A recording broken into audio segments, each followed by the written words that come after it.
Hey guys, so I feel like in 2025, mainstream discourse has caught up to the point where there is a broad recognition that um, our phones and the social media apps that we use, they have quite a negative effect on us, and that they're engineered by these people who are trying to keep us addicted and elicit rage in us and all these kind of negative emotions and patterns of addiction, which are really frying our brain, frying our attention span, um, and like this host of negative effects. Like we are all kind of aware of that, I think, at this point. But I think one thing which really stands out to me when I think about our digital consumerism and our digital addictions is how these technologies like our mobile phones have completely rewritten rules of social conduct, and how the rewriting of these rules are also instrumental in enforcing this kind of informal regime wherein people are further pushed into these addictions and pushed into these habits of recurrent phone usage and being on their phone all the time in some way or the other. So, just quick examples to illustrate this. Nowadays, I feel like when I'm in a public place, if it involves maybe sitting around a little bit, it, I feel legitimately weird if I am not on my phone, whether I am taking public transport or if I am in some sort of gathering of some kind, whether it's like I'm going out for lunch with my friends, or maybe I'm at a larger social event where people are not talking all the time, and maybe there are like lulls in the conversation and people kind of slip into their own worlds. Like, I find it so weird if I am not using my phone during this time, because personally what I like to do is that I like to just kind of sit around, take the environment in. If I'm sitting in a restaurant and I've ordered my food, like I personally,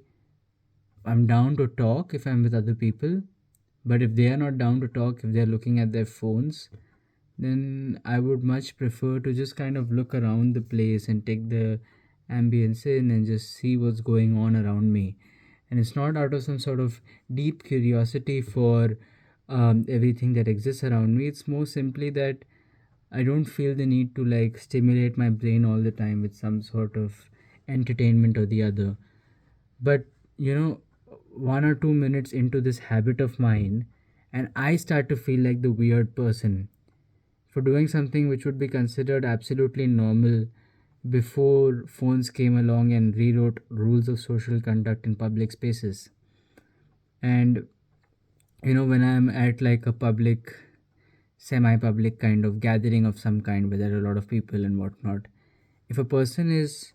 sitting in these events and they're just drooped down on their phone and they're looking down the whole time, nobody considers it weird. What is considered weird though is if you're just like sitting and you're just like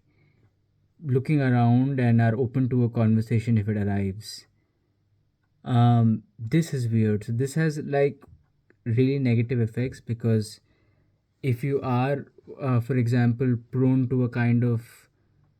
social awareness which leads to a kind of social anxiety, you may, for the sake of fitting in and for the sake of a kind of our new sense of what is normative, you may feel like, okay, I need to now open my phone and I need to scroll around because that's what people around me are doing. So it would be social pressure and not like an innate need within you, which would be deepening your addiction and the kind of overstimulation that you get from your phone. Um, and I don't know, I find this really concerning because it's bad enough as it is, with the way these social media apps are designed to be so addictive, and all the things that it's doing to you. But I think it's even more evil, like it's also like another component of evil, that we are now being shaped by these odd norms that we have come up with to deepen our addiction in this regard. So I think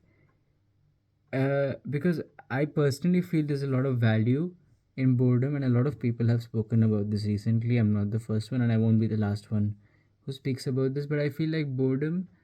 is an essential prerequisite for all sorts of interesting thinking, uh, and an essential prerequisite for just letting your mind simmer and being more like grounded in your reality. I mean, if you're not bored, if you're just kind of hopping from one stimulation to the other, I don't think you're very, I think you lose a sense of awareness and mindfulness about your life and about what you're going through. Um, and I think that's the good part about being bored, which is that it gives you the space to really think about these things. To just do nothing, give your mind a pause. And I think when you allow your mind to be at ease, it relaxes, it solves problems if it needs to. And when you're going into more, I guess, tougher, high concentration work, I think it's easier to do it if you're not like a dopamine junkie who's always looking for some sort of entertainment on their phone or something like that. So I think we need to really start thinking about uh, these kind of odd conventions that have become so commonplace. I don't think we as a society need to move away from a place where people feel weird for not being on their phone and just looking around. You know, like this is an absolutely normal thing to do, but in a society, in an environment where everybody is takes every resting moment that they get to check their phone, it does feel super weird.